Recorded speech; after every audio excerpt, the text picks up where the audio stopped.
Have you been told you're pre-diabetic or a type 2 diabetic? Do you know why your doctor thinks this? If it was your hba1c, this video is for you. Even if your hba1c is normal, that can also be misleading. I'm not a doctor, and this video isn't meant to diagnose anything. Think of it more like an intro biology class on hba1c. We'll see how this relates to hiking in the end. All glucose measures in this video are in milligrams per deciliter, used commonly in the United States. The millimoles per liter equivalents used in most other places will be on the screen. And I'm just going to call it A1C so I don't keep tripping over my tongue. A few years ago, I went on a low-carb diet. Not specifically keto, just cutting back on sugars and starches. My 3 older brothers are all insulin-dependent type 2 diabetics, and I want to avoid their fate. My A1C dropped from 5.9%, pre-diabetic by the standards, to 5.1%, well below that. All I knew about A1C was that it gives a 3-month average for blood glucose. My goal was to join the under 5% club. After I retired, I intensified my exercise routine and increased my backpacking to about 600 miles a year, with hundreds more day hiking. That's not a lot compared to some, but it's an order of magnitude more than what I was doing. When my next A1C was 5.4%, I was disappointed, but I figured maybe that 5.1% measure was an anomaly. I got it at one of those company health fairs, and it was from a limited blood draw, which makes it suspect to begin with. Each subsequent test was higher than the last. I attributed it to hidden carbs in my diet or the impact of trail food when I was hiking. When it hit 6.2%, my PCP told me I had an average blood glucose of 132. That stunned me. I wear a continuous glucose monitor, a CGM, for 2 weeks each quarter. I rarely see a single 132 reading. Did I suddenly hit some genetic condition and was going the way of my brothers? Over the next 3 days, I became a human pincushion. I took fingerstick readings hourly, more around meals, 70 in all.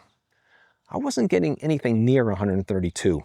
I added them up and divided by 70, knowing the result would be biased upwards due to the oversampling around meals and the lack of overnight readings. It was 104. Online forums said I must have high overnight values, and that makes no sense.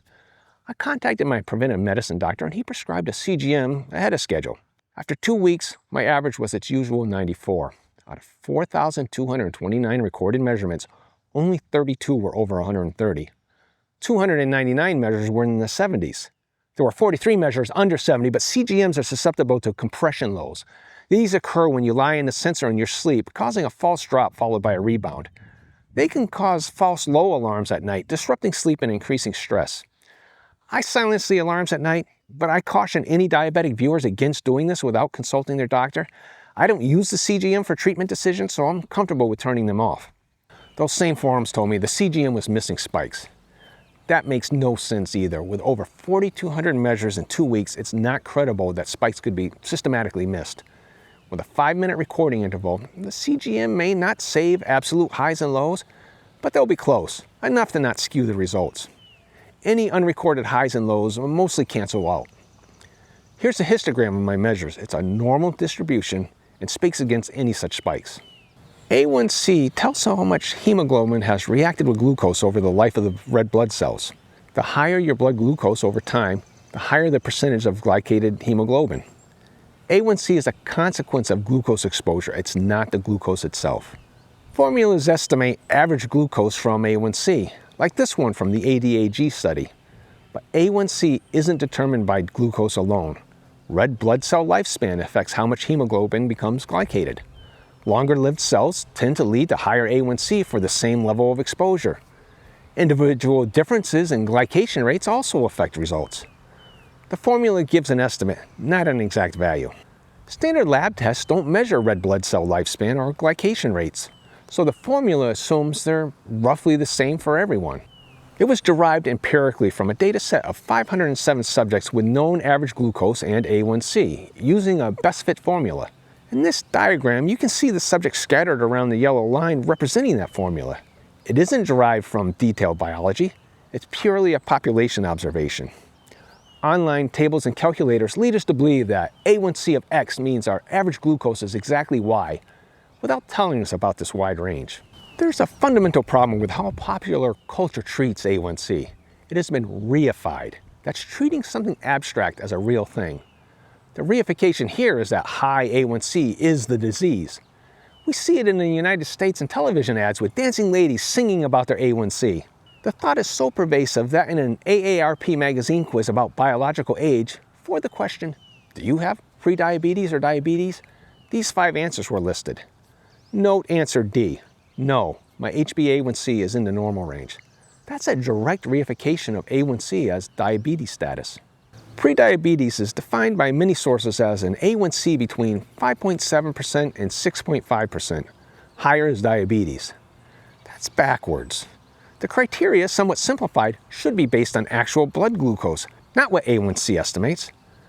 Diabetes is multifaceted, and the CDC lists 3 criteria for diagnosing it: hba1c, fasting blood glucose, and oral glucose tolerance test, or OGTT. The OGTT is considered the gold standard. All of these tests are gross oversimplifications. The OGTT gives a wealth of data, but the CDC reduces it to a single value. We see in the source data how wide the A1C range is. A 6.2% A1C can be from a person with an average between 98 and 175. These are wildly different. 98 is healthy, 175 is not, and they're both very different than 132. By the formula, the pre-diabetic range is 117 to 140. Anyone who is under the green line and right of the red line will be misdiagnosed as pre or diabetic. That's a problem. Not only are patients treated unnecessarily, there's a psychological cost from being labeled as sick. On the flip side, many people who are pre or diabetic will be missed. That's anyone who is above the green and to the left of the red line. I don't have the actual data pairs, just the chart, but it looks like about 5% false positives and about 2.5% false negatives. 5% may not sound like a lot, but in a practice with 1,500 patients basing diagnosis on A1C alone, 75 will be misdiagnosed as pre or diabetic when they're neither. If I was a passive patient, this would have happened to me. An otherwise excellent neurologist looking at my A1C said I was flirting with diabetes. The true cause of my higher A1C was known, but it didn't impress him. When I told him my average was in the low to mid-90s, he shook it off. He had reified A1C so thoroughly that it didn't matter why the A1C was high. The A1C was the thing. High A1C doesn't by itself cause harm. What causes harm is if the reason for the high A1C is blood glucose. Older hikers are particularly vulnerable to this mismatch. As we age, iron absorption declines. Hiking causes iron loss through foot strike hemolysis. Low iron slows red blood turnover, extending cell lifespan. This pushes A1C higher even if average glucose hasn't changed. My preventive medicine doctor checked my iron. My levels were within lab normal but near the lower edges. I started iron supplements and my A1C has already dropped from 6.2% to 5.7% despite no change to my average blood glucose. I didn't change my diet or exercise routine. The comment from that doctor was, "We don't give a lot of weight to marginal A1C, there are just too many variables." But the neurologist commenting outside his specialty saw the 5.7% only as prediabetes. The fasting glucose test has problems of its own. Fasting blood values vary considerably. Dawn effect can cause values to go up when you're likely to be getting ready for a blood draw. In a healthy individual, the liver releases glucose in response to demand. I've had fasting measures between 85 and 107. If my average is under 100, how much weight does a fasting measure over 100 have? What about an overnight low? That's a fasting measure. Why not count that? The OGTT by the CDC criteria uses the blood value 2 hours after drinking 75 grams of glucose. That's enough to make me dizzy. I'm unaccustomed to that much glucose in a short span, unmitigated by fats that can slow the absorption. The prediabetes threshold is 140 after 2 hours. Mine was 76, not even close to pre-diabetic. So which do we trust? The flawed A1C, the questionable fasting blood glucose, or the gold standard OGTT? Well, the answer is actually complicated. My OGTT was good, but the test gave more data. Both glucose and insulin at pre-test, 1 hour and 2 hours. My CGM detected the true peak at 30 minutes, totally missed by the blood draws. My insulin, while normal, was still on the high side. The high early peak of glucose indicates I have delayed insulin response, probably due to rarely subjecting my system to such a load. The high insulin may be overcompensation when it did get released. My glucose continued to drop until 2.5 hours, resulting in low alerts from the CGM. When I hike, I often get these alarms, even though I never have symptoms. That has meaning. Time doesn't allow me to get into it here, but my preventive medicine team considers all these data points, and we agree I still have some insulin resistance, and that's a precursor to prediabetes. That's the kind of nuanced analysis you deserve. Unfortunately, in the United States at least, that's not standard. If your A1C is above the prediabetes threshold, ask what your average glucose really is, not what the formulas predict. CGMs can answer that. You may discover, unfortunately, that your doctor has reified A1C and doesn't consider average glucose to have any meaning. Push back. Ask for your iron status. The combination of age and sustained hiking activity creates a plausible mechanism for A1C elevation independent of glucose. This isn't fringe medicine. It's well known in the medical literature. It just hasn't reached the practicing clinicians in any systematic way.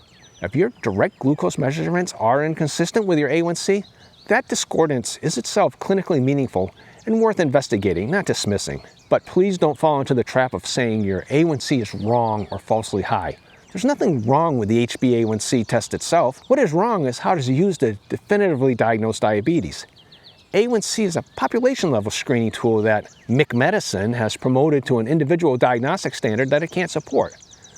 We older hikers may pay the price for that. On the other hand, if you do fall into average glucose range that matches the concerning A1C, you need to address it. Type 2 diabetes is a serious metabolic health issue that shouldn't be ignored. If you appreciate this content, please like, share, subscribe, and comment on this or other topics you'd like me to cover. And if you haven't seen this video, please take a look at it now. Thanks for watching.